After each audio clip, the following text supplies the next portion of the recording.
श्री परम पूज्य श्री श्रद्धेय राम सुखदास जी महाराज की जय हो। श्री राधे श्याम। हम भगवत गीता का सेकंड श्लोक श्री साधक संजीवनी से पढ़ रहे हैं। एक एक लाइन पढ़ के चलेंगे ताकि बाबा जी की, महाराज जी की, श्री राधे श्याम की हम पे कृपा बनी रहे और हमको समझ आए।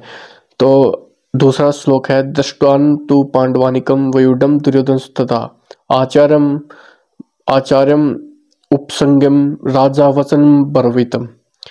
तथा जिस समय दोनों सेनाएं युद्ध के लिए खड़ी हुई थी उस समय की बात संजय यहाँ तथा पद से कहते हैं।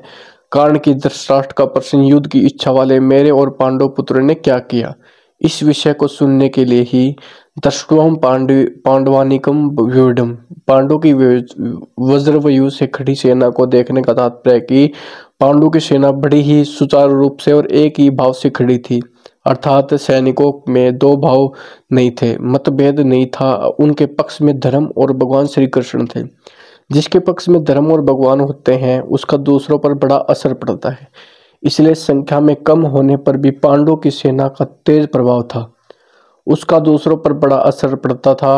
अतः पांडव सेना का दुर्योधन पर भी बड़ा असर पड़ा, जिससे वह द्रोणाचार्य के पास जाकर नीति युक्त गंभीर वचन बोलता है। राजा दुर्योधन दुर्योधन को राजा कहने का तात्पर्य कि धृतराष्ट्र का सबसे अधिक अपनापन मोह दुर्योधन में ही था। परंपरा की दृष्टि से भी युवराज दुर्योधन ही था। राज्य के सब कार्यों की देखभाल दुर्योधन ही करता था। धृतराष्ट्र को नाम मात्र के राजा थे, युद्ध होने में भी मुख्य हेतु दुर्योधन का ही था। इन सभी कारणों से संजय ने दुर्योधन के लिए राजा शब्द का प्रयोग किया। आचार्यम उपसंगम, द्रोणाचार्य के पास जाने में मुख्यतः तीन कारण मालूम होते हैं। पहला, अपना स्वार्थ सिद्ध करने के लिए, अर्थात द्रोणाचार्य के भीतर पांडवों के प्रति द्वेष पैदा करके उनको अपने पक्ष में विशेषता से करने के लिए दुर्योधन द्रोणाचार्य के पास गया। दूसरा, व्यवहार में गुरु के नाते आदर देने के लिए भी द्रोणाचार्य के पास जाना उचित था। तीसरा, मुख्य व्यक्ति का सेना में यथास्थान खड़े रहना बहुत आवश्यक होता है, अन्यथा व्यवस्था बिगड़ जाती है। इसलिए दुर्योधन का द्रोणाचार्य के पास खुद जाना उचित ही था। यहाँ शंका हो सकती है कि दुर्योधन को पितामह भीष्म के पास जाना चाहिए था, जो कि सेनापति थे, पर दुर्योधन गुरु द्रोणाचार्य के पास ही क्यों गया। इसका समाधान यह है कि द्रोण और भीष्म दोनों उभय पक्षपाती थे, अर्थात वे कौरव और पांडव दोनों का ही पक्ष रखते थे। इन दोनों में भी द्रोणाचार्य को ज्यादा राजी करना था, क्योंकि द्रोणाचार्य के साथ दुर्योधन का गुरु के नाते तो स्नेह था, पर कुटुंब के नाते स्नेह नहीं था। और अर्जुन पर द्रोणाचार्य की विशेष कृपा थी, अतः उनको राजी करने के लिए दुर्योधन उनके पास जाना ही उचित था। व्यवहार में भी यह देखा जाता है कि जिसके साथ स्नेह नहीं है उससे वो अपना स्वार्थ सिद्ध करने के लिए मनुष्य उसको ज्यादा आदर देकर राजी करता है। दुर्योधन के मन में यह विश्वास था कि भीष्म जी तो हमारे दादाजी हैं, अतः उनके पास न जाऊं तो भी कोई बात नहीं है।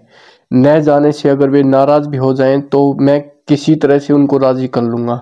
कारण कि पितामह भीष्म के साथ दुर्योधन का कौटुंबिक संबंध और स्नेह था ही, भीष्म का भी उनके साथ कौटुंबिक संबंध और स्नेह था। इसलिए भीष्म जी ने दुर्योधन को राजी करने के लिए जोर से शंख बजाया। पहले अध्याय का 12वां श्लोक।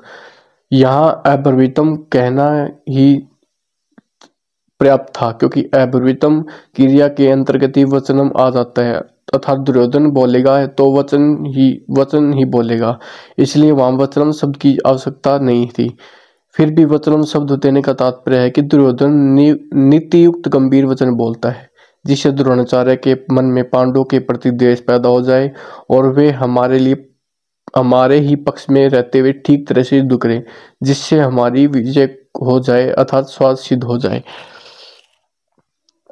द्रोणाचार्य के पास जाकर दुर्योधन का वचन बोला, इससे आगे के श्लोक में बताते हैं, जो थर्ड श्लोक आएगा।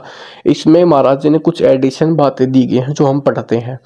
इस अध्याय में 3 बार दृष्टवा देखकर पद का प्रयोग हुआ है। पांडव सेना को देखकर दुर्योधन द्रोणाचार्य के पास जाना, कौरव सेना को देखकर अर्जुन का धनुष को उठाना और अपने स्वजनों कुटुंबियों को देखकर अर्जुन का मोहाविष्ट होना।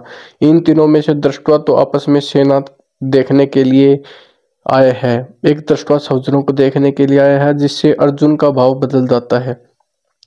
कौरव सेना में मतभेद था, क्योंकि दुर्योधन दुशासन आदि तो युद्ध करना चाहते थे, पर भीष्म द्रोण विकर्ण आदि युद्ध नहीं करना चाहते थे। यह नियम है कि जहां आपस में मतभेद होता है वहां तेज प्रभाव नहीं रहता। कांच कटोरो कुंभ में मोती, मिंत आवस ताल गाव त्रिया कटक फाटा करे विनाश।